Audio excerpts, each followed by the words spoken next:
অহাকালি আমাক শপত গ্ৰহণৰ কাৰণে ৰাজ্যপাল মহোদয়ে নিৰ্দেশ দিছে। শপত গ্ৰহণ হ'ব। আমাৰ ভাৰতীয় জাতীয় কংগ্ৰেছ দলৰ আমি 19জন বিধায়ক একেলগে উপস্থিত হৈ আমি শপত গ্ৰহণ অনুষ্ঠানত অংশগ্ৰহণ কৰিম। তাৰ কাৰণে অসমবাসী ৰাইজক ধন্যবাদ আৰু কৃতজ্ঞতা জ্ঞাপন কৰিছোঁ যে অসমৰ ৰাইজে আমাক বিৰোধী পক্ষত থাকি গঠনমূলক সমালোচনাৰে ৰাইজৰ হিতাৰ্থে কাম কৰাৰ কাৰণে যি আদেশ দিছে সেই আদেশ আমি নতশিৰে মানি লৈছোঁ আৰু সেইমতে বিৰোধীৰ ভূমিকা আমি পালন কৰি যাম। এতিয়া আমাৰ দলৰ ঊৰ্ধ্বতম কৰ্তৃপক্ষই অসম প্ৰদেশ কংগ্ৰেছ সভাপতি মাননীয় গৌৰৱ গগৈ ডাঙৰীয়া আহিব। তেওঁ আহি মাতিব, অবজাৰভাৰো আহিব। আমাৰ 19জন বিধায়কক মাতি লৈ বহি আলোচনা কৰি তাৰপিছত দলৰ যিজন দলপতি তেওঁলোকে সিদ্ধান্ত দিব।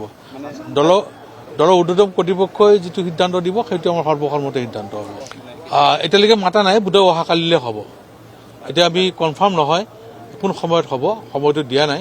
নিশ্চয় আজি হয়তো আবেলি পৰত আমি জানিব পাৰিম কেতিয়া আমাৰ বৈঠকটো হ'ব। এই মিয়া কোন অসমীয়া, কোন বঙালী, কোন নেপালী এইবিলাক কথা আপোনাক ক'ব নালাগে। আমি অসমীয়া, আমি গৰ্বিত অসমীয়া, আমি অসমৰ সন্তান, অসমৰ মাটিত জন্মগ্ৰহণ কৰিছোঁ, আমি অসমীয়া, আমি বেলেগ কোনো নহয়। গতিকে মই আহ্বান জনাইছোঁ অসমীয়া হিচাপে আমাক মানি লওক, আপোনালোকে ব্যৱহাৰ কৰক। একো নাই, এইবিলাক উৰা বাতৰি কথা। আমাৰ দুভাগত বিভক্ত হোৱা নাই, আমি 19জন একেলগে আছোঁ আৰু দলৰ ঊৰ্ধ্বতম কৰ্তৃপক্ষই নিয়ম মাফিক এইটো সিদ্ধান্তটো দিব। UCC আহিব, চৰকাৰ আনিব পাৰিব, কিন্তু আমি যিটো তেওঁলোকে কৈ আছে আমি তাৰ বিৰোধিতা কৰিম।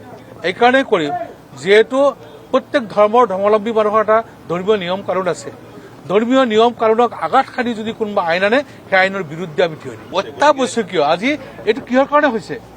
এইটো একমাত্ৰ সিন্ডিকেট ৰাজ চলাৰ কাৰণে নিৰ্বাচনটো পাৰ হৈ যোৱাৰ লগে লগে প্ৰত্যেকটো বস্তুৰ দাম দুপত বাঢ়ি গৈছে।